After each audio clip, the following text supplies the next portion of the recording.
ஆண்டவரும் இரட்சகருமாகிய இயேசு கிறிஸ்துவின் இனிய நாமத்தில் உங்கள் யாவருக்கும் அன்பின் வாழ்த்துக்களை தெரிவித்துக் கொள்கிறேன். அருமையான தேவ பிள்ளைகளே, new day new hope daily devotion மூலமாய் இந்த நாளில் கூட உங்களை சந்திப்பதில் நான் மிகுந்த மகிழ்ச்சி அடைகிறேன். அல்லேலூயா.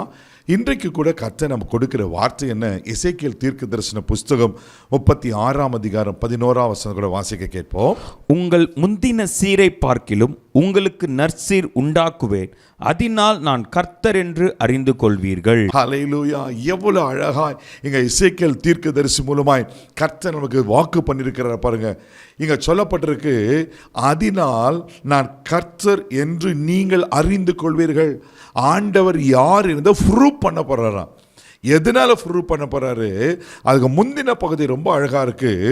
உங்கள் முந்தின சீரை பார்க்கிலும் உங்களுக்கு நற்சீர் உண்டாக்க செய்வேன். ஹல்லேலூயா. இது ஒரு பொது மொழிபெயர்ப்பில் எப்படி இருக்கு தெரியுமா? உங்களுக்காக நான் வாசிக்கிறேன். முந்தைய காலங்களை விட மிகுதியாக நீங்கள் வளமடைய செய்வேன், அப்போது நானே ஆண்டவர் என்பதை அறிந்து கொள்வீர்கள். முந்தைய காலங்களை விட முந்தைய காலங்களை இப்போது நான் வளமடைய செய்வேன், அப்படி நான் வாழ்ந்திருக்க பண்ணுவேன், உங்களை நற்சீர் உண்டாக்க செய்வேன் ஆண்டை சொல்லுகிறார். ஆண்டுடைய மனசு இப்போ எப்படி இருக்கு பாருங்க. நம்ம நல்லா இருக்கணும், நல்ல சீர் பெற்றிருக்கணும். தேவப்பிள்ளையில ஒருவேளை உங்கள் பழைய காலங்கள், உங்கள் பழைய வாழ்க்கை எப்படி இருந்திருக்கலாம்? ஒருவேளை சோகமா, ஒருவேளை இது வறட்சியா, வனாந்திரமா, ஒருவேளை பிரச்சனைகளோடு, போராட்டங்களோடு, கடினமான ஒருவேளை கஷ்டத்தோடு, நஷ்டத்தோடு, ஒருவேளை கடன் பிரச்சனையோடு, வியாதியோடு, இப்படி பலவிதமான காரியங்களை உங்கள் வாழ்க்கை வறட்சியாக இருந்திருக்கலாம். ஆண்டவர் என்ன சொல்றேன்னா, உங்க முந்தின சீரை பார்க்கல உங்களுக்கு நற்சீர் அப்படின்னு நல்ல ஒரு வாழ்க்கையை நான் கொடுப்பேன் அப்படின்னு சொல்றாரு. அது மாத்திரம் எனக்கு ரொம்ப இதில் பிடிச்ச ஒரு பார்ட் என்னன்னா, அதனால் நான் கர்த்தர் என்பதை நீங்கள் அறிந்து கொள்வீர்கள். நான் ஜெபம் பண்ற பிரதர், ஆண்டவரை மறந்துட்டாரா, என் ஜபத்துக்கு பதிலே வரல, ஆண்டவரை கைவிட்டுட்டாரா, ஒருவேளை நீங்கள் அப்படி நெகட்டிவாக யோசித்திருக்கலாம். எவ்வளோ ஜெபம் பண்ணுற, உபவாசம் இருக்கிற, ஆனாலும் என் வாழ்க்கை அப்படி தான் இருக்கே நினைக்கிறீங்களா? இல்லைங்க, அவர் யார் என்பதை உங்களுக்கு அவர் நிரூபிக்க வல்லமை உள்ளவர் இருக்கிறார். ஆமென். அவர் யார் என்பதை அவர் நிரூபிச்சார்னா அது எப்படி தான் இருக்குமா? நற்சீர் பொருந்ததா இருக்கும். அப்படியே நல்லா இருக்கும், நல்லா இருப்பீங்க.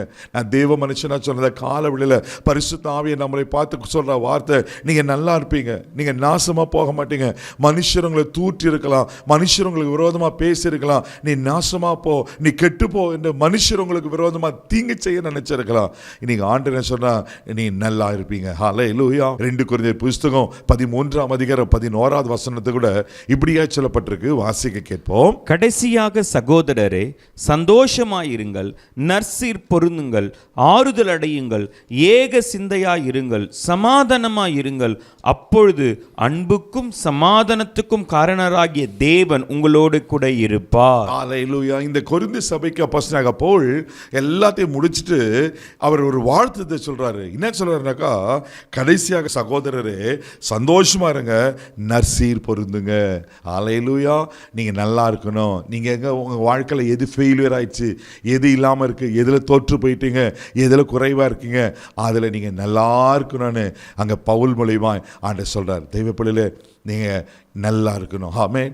நானும் ஊழியக்காரனா உங்களை பார்த்து நான் ப்ளஸ் பண்ணுறேன், மனசார உங்களை நான் காலவெளியில் ப்ளஸ் பண்ணுறேன். நீங்கள் நல்லா இருக்கணும், சுகமாக இருக்கணும், ஆரோக்கியமாக இருக்கணும், சமாதானத்தோடு இருக்கணும், சந்தோஷமாக இருக்கணும், எல்லாவற்றிலும் நற்சீர் பொருந்திருக்கணும். நிச்சயமாக கர்த்தர் உங்களுக்கு அப்படி செய்வார். கண்களை மூடி நம்ம ஜெபிக்கலாம். அன்பு தகப்பனே, உமக்கு நன்றி சொல்கிறேன்ப்பா. ஆண்டவரே, உமக்கு ஸ்தோத்திரம். உங்களை நற்சீர் உண்டாக்க செய்வேன் என்று வாக்கு பண்ணின தெய்வமே, உமக்கு நன்றி அப்பா.